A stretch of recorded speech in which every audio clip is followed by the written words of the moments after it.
Okay. Welcome back, everybody, to America on the Road. Jack Nerad back with you. We're at the Chicago Auto Show with an old friend. Nick Cappa is with Ram Communications. I've known Nick for way too long. At least 20 years, two decades. Yeah, There's not that many people I can say that about. Long time. We actually have our matching bracelets on to it's true enough. celebrate our relationship. Yeah. We're doing that.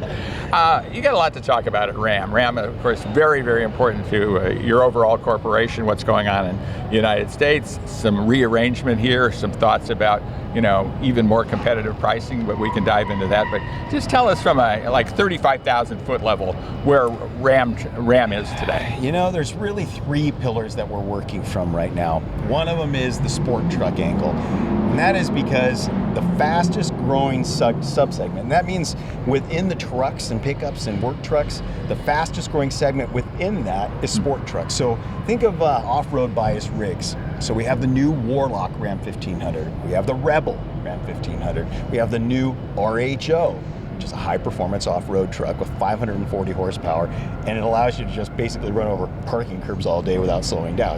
It's an intense vehicle on that side, and that's on the half-ton side, or the Ram 1500. We also have players in the heavy-duty piece too, and that would be the Rebel HD, and of course, the most off-road capable pickup you could buy, the Power Wagon. Yeah, there you go. I mean, maybe somebody from the outside is going, well, why do they have all these different off-road vehicles? But really, you're hitting price points, you're hitting special kind of needs from each individual. It really makes sense to have that variation, doesn't it? I mean, if you think about it, if most people are going to modify their truck anyway. So what if we could do the modifications for them, give them the lift kit, give them the bigger tires, 35s, and then back it by a Ram warranty as well. So that's the first pillar. The second pillar is the Ram professional angle.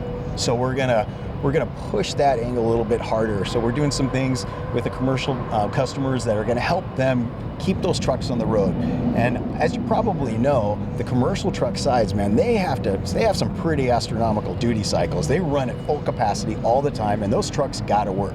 They can't. So if they have any kinds of issues or something with it, they have to get fixed faster. They have to have something that's going to put. And cost to own is really critical there, right? And I mean, that is serviceability and everything analyzed else. And all of that. So the Ram professional angle, and we just launched a new chassis cabs along with the new HDs for 25 mile a year. It's very important too. We also have a van, the ProMaster van, just launched the EV variant of that, which leads me to the next pillar, and that is a strategy with a pick your powertrain, kind of a freedom of choice powertrain angle. So we're going to do a lot more of that too. We have a multi-energy platform for the Ram 1500, and the Ramcharger's coming in the second half of this year. That's a great innovative solution with a series hybrid technology that people are going to love. 690 miles of range in a pickup truck, 4x4. We're going to dive into that, but I want to talk about heavy-duty trucks first. You got something new there, fairly recently introduced.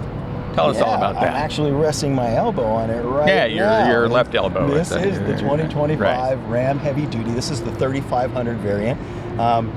And you notice that the grills on these things are just monstrous. They're so big, and the reason for that is because you have to have a giant radiator behind it to cool the beast that's under the hood. Right. And we all know what Rams have always had for powertrain in the heavy duty. That's a venerable Cummins engine. So we have a more powerful engine for this year, for 2025.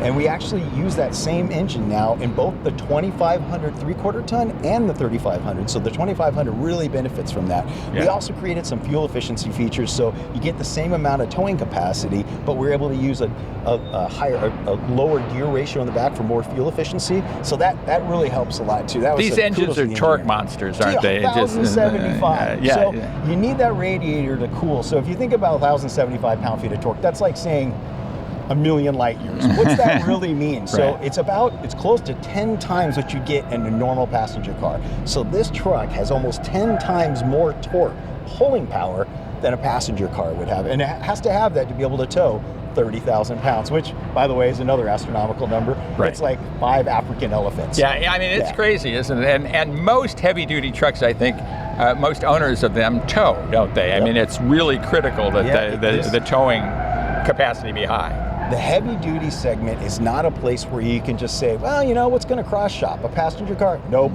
How about an SUV? Nope.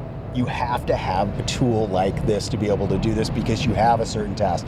Whether you want to haul 3,000 pounds in the bed, or you want to tow a trailer that's 36,000 pounds, you need this kind of tool. People who buy heavy duty trucks know exactly what they're getting and why. Right, right. And they're paying a lot of money.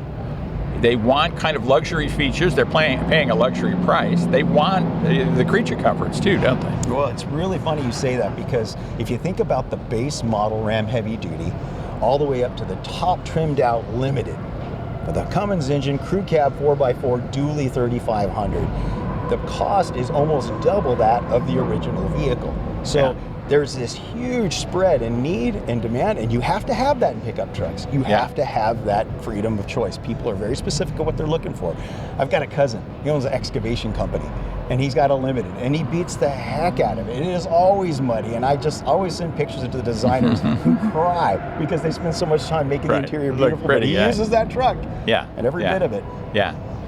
What about the heavy-duty trucks do you think is the big breakthrough this time around? What are some of the new features that you think are really good? You know, you got to maintain the capability. That's number one. It's our job not to mess it up, and we do that really well. So what you can do then is start looking at some of the features and creature features that people are asking for in our research. And one of them's better efficiency. And we did that this year with the truck. The other thing is they want a nicer ride, better quality. Now, if you've got 2,000, 3,000 pounds sitting on the back of the truck, it's nice, but what about when it's empty? Yeah. So and a lot of them are empty a lot of the time, right? The personal use time. Right. If they come in a situation where they're running a heavy duty truck and they're running empty, they want a nicer ride. So what we did is we integrated a link coil rear suspension system on the trucks on the 2500. Now that's unique in the industry. We did that so it really helps the ride. The other thing we did is integrated an airbag option. So not only does it improve the ride on both trucks, because it's available also on the 3500, but if you put a big load on the back, it self-levels. So your headlights aren't staring at the sky. Right. And these vehicles work hard, but they also play hard, don't they? Yeah, they do. The heavy-duty trucks are definitely in that area that plays on Saturday night and pays for Saturday night. Yeah. Let's talk about Ramcharger. I mean, I'm looking over your shoulder, and you have a chassis here for Ramcharger. You know, much anticipated vehicle out there. Give our audience the high-hard ones on that. So the challenge is to come up with an electrification solution that meets a pickup owner's needs. And sometimes if you plug in on Sunday night, let's take it through a situation. You plug in on Sunday night, and then you start running your rig the way you need it to. Whether you're hauling or towing or moving the family around, whatever you're doing, the Ramcharger tech has about 150 miles of pure EV range from a very large battery in there. So most people drive about 25, 30 miles a day, so that means you can get through whatever amount of days before you're going to need to plug back in. But what happens, you just don't get around to it. Yeah, you come stuff home tired, happens, doesn't don't it? feel like doing it, you know, whatever. Maybe you had your buddy borrowed your rig and drove a lot more miles on EV. That's where the Ramcharger's tech is very different from what people are used to with electric vehicles, because it has an onboard generator that's very powerful. In fact, it's powerful enough for you to have what we call a range extender. So what'll happen is your buddy calls you up on Thursday, you're out of electric range in the truck, you haven't plugged in, no big deal. An engine comes on and provides electricity to run the vehicle. Well, and tell us about that engine, because it's kind of interesting what that engine is. We attach a V6. A V6 that we've used for years has a great durability and reliability. It's powered a lot of trucks and a lot of Chrysler, Dodge, and Ram vehicles through time. And rather than powering the wheels with it, there is no mechanical connection between that V6 and the wheels. It just goes to a generator that makes electricity to power the truck. Now, the truck has 636 horsepower. It has a 14,000 pound tow rating. So for a half-ton truck in the Ram 1500, that's more than enough for most people are going to use. So that's really the right technology for the right product, and be able to make that little baby step towards greater electrification in the future. I'm really looking forward to that arriving. Really interesting technology, right? It's kind of like a diesel locomotive in a way, right? Or heavy equipment operates. You're exactly right, Jack. That's exactly how they operate. And Ram's the first one to come out with that. We've announced it, and I'm hoping that I'm going to get myself in one to drive for a little while, but it's going to be available for customers in the second half of this year. So you don't have to wait too long for that. Right. Well, we're in I guess an era of flux in terms of regulations, perhaps. How is that going to fit in? How does that fit into what's going on, what might be going on. I know there's a lot of speculation that we're going to see changes in fuel economy regulations, changes in potential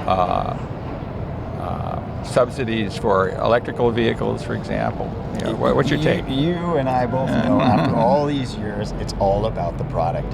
Yeah. It's all about demand. What do the customers want? So it's up to us to be able to find some technologies that fit those parameters and still work with everything we need to do. So that's the important thing. That's where we feel Ramcharger really plays. We'll still offer an electric pickup, and that'll be available in 2026 with about 350 miles of range. But the Ramcharger, in the meantime, is a great way to get people interested in the idea of more. I'm wondering, a lot of people talk about hybrids, and this isn't precisely a hybrid, but a vehicle like this with a range extender as a stepping stone to electric vehicles.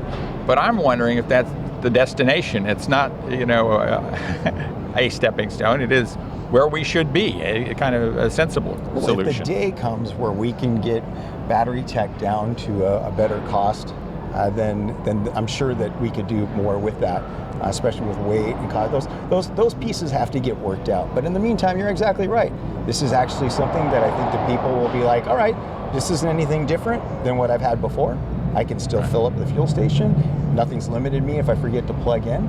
Right. And the best part of it is you're going to get 690 miles of range out of it, which is kind of unheard of in a 4x4 full-size pickup. Yeah, absolutely. What excites you about 2025? This should be a fascinating year, right? Oh man, so I'm really interested in what we're going to be doing for future product. We just launched the 2025 Ram Heavy Duty. Last year we did the new Ram 1500.